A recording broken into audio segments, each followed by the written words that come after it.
ஸ்குவிட்டுக்கு டிக்கி chalk option தான் மாற்ற போகிறோம். இப்போது இந்த வண்டியில் பார்த்தீங்கன்னா நம்ம டிக்கி வந்து கரெக்டாக நிற்க மாட்டேங்குது. ஸோ அந்த டிக்கி சாக் ஆப்ஷன் சொல்லுவாங்க. இது பார்த்திங்கன்னா அது வீக்காக இருக்கனால, ஃபால்ட்டாக இருக்கனால நிற்காது. ஸோ நம்ம ஸ்டாப் பண்ணோன்னா இந்த இடத்துல நிற்காது, அப்படியே கீழே விழுந்துகிட்டே இருக்கும். ஸோ இதுக்கு வந்து இந்த டிக்கி சாக் தான் மாற்றணும். ஸோ ஃபஸ்ட்டு பாருங்கள், இந்த வாட்டர்லாம் உள்ளே போயிட்டு இது அப்படியே ஆயில் சீலே பிரேக் ஆகிருக்கு. ஸோ இது மாதிரி உடஞ்சிருந்தால் கண்டிப்பாக இது ஃபால்ட்டுன்றது கன்ஃபார்ம் பண்ணிக்கலாம். இந்த பக்கம் கொஞ்சம் நல்லா இருக்குது. பொதுவாக வந்து ரெண்டும் மாற்றுறது நல்லது. ஏன்னா இன்னொரு சைடு ஹைட்ராலிக் வீக் ஆகி கூட இருக்கும். ஸோ அதனால் மோஸ்ட்லி ரெண்டாக மாற்றுறது நல்லது. இது க்ளீனாகவே கண்டுபிடிக்க முடியாது, ரெஸ்ட் இருக்கிறது. ஸோ அதனால் நம்ம வாங்கும்போது ரெண்டாவே வாங்கிட்டோம். வாங்கினது பார்த்தீங்கன்னா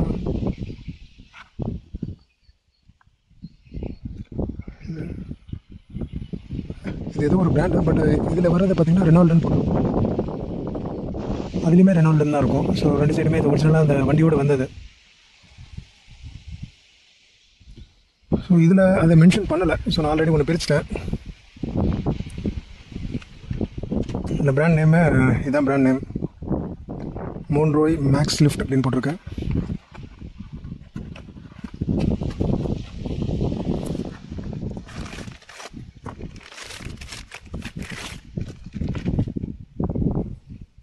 எப்படி மாற்றுறதுன்னு நான் இப்போ காமிக்கிறேன்.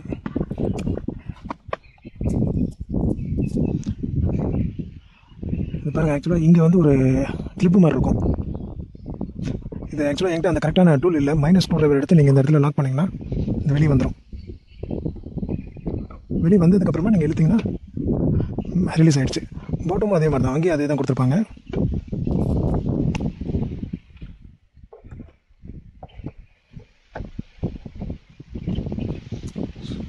ஸோ இது வந்து ஒன் சைடு வந்து கன்ஃபார்மாக ஃபால்ட்டு, அதனால் இதை நம்ம மாற்றிடுறோம்.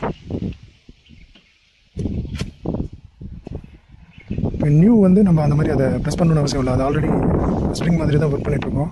நம்ம அதை ரிலீஸ் பண்ணாமல் அப்படியே ப்ரெஸ் பண்ணாவே அது அப்படியே லாக் ஆகிடும். பொசிஷன் மட்டும் பார்த்துக்கோங்க. இந்த பொசிஷன் வந்து இந்த பொசிஷனில் இருக்கா இல்லைனா இந்த பொசிஷனில் இருக்கான்ட்டு. எனக்கு தெரிஞ்சு இப்படி தான் இருக்கணும். சரி, இப்படி தான் இருக்கணும். ஏன்னா க்ளோஸ் ஆகும்போது இப்படி க்ளோஸ் ஆகும்.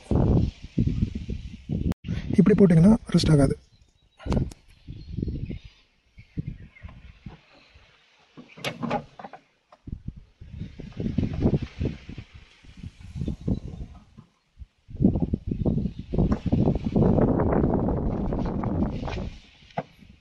அவ்வளோதான், ரெண்டு பக்கமும் லாக் பண்ணியாச்சு.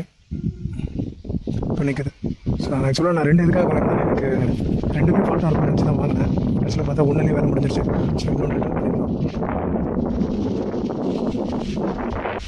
இப்போ பாருங்கள், ஸ்டாப் ஆகுது.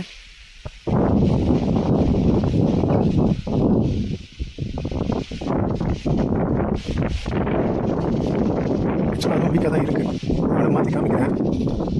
ஸோ அதே நீங்கள் மாற்றினா உங்களுக்கு ஆட்டோமேட்டிக்காக டாப் வரைக்கும் போய் லாக் ஆகும். இல்லைனா பாதியில் இந்த மாதிரி தான் நிற்கும், நீங்கள் மேனுவலாக தூக்குற மாதிரி இருக்கும். ஸோ நான் இப்போ மாற்றி காமிக்கிறேன். இப்போ ஆப்போசிட் டைரக்ஷனில் மாற்றுறோம், லெஃப்ட் சைடில்.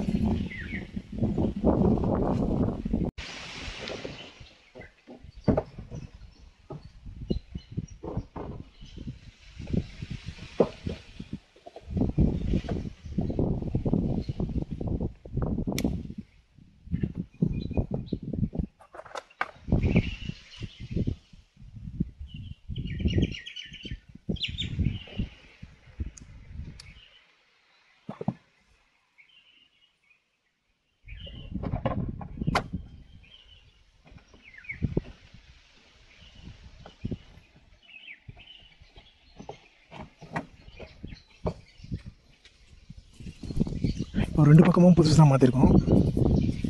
இப்போ ரெண்டு சைடும் புதுசாக மாற்றினால இப்போ பாருங்கள்.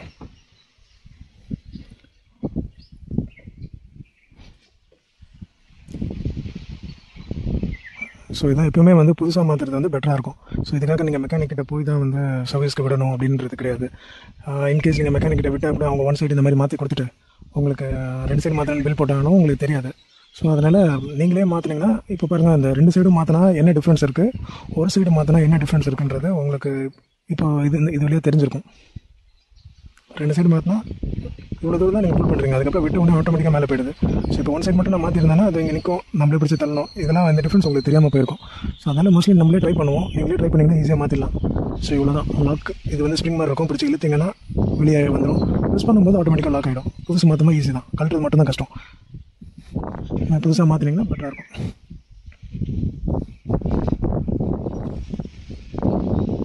மாற்றும் போது எப்போயுமே ஃபுல்லாக மாற்றுறது பெட்டராக இருக்கும். அந்த அரைக்குறையாக வேலை பார்த்தோன்னா திரும்ப பிரச்சனை வேறு மாதிரி இருக்கும். ஸோ அதனால் நீங்களே எல்லாத்தையும் மாற்றலாம், ப்ராக்டிஸ் பண்ணணும். அவ்வளோதான். ப்ராக்டிஸ் பண்ணிவிட்டு நீங்களே மாற்றிடுங்க எதாக இருந்தாலும்.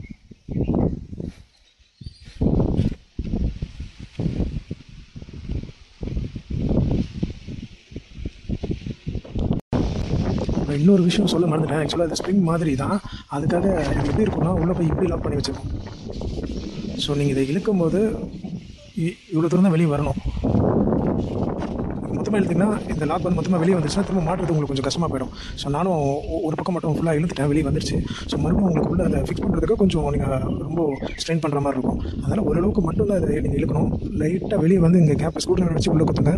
லைட்டாக கேப் வந்த உடனே இப்படி இழுத்திங்கன்னா வந்துடும். ஸோ அதுக்காக நீங்கள் மொத்தமாக இதை வெளியே இழுத்துட்டிங்கன்னா கஷ்டம். அது மட்டும் கொஞ்சம் பார்த்துக்கோங்க. அவ்வளோதான். வேறு ஒன்றும் அதில் பெரிய காம்ப்ளிகேஷன்லாம் கிடையாது.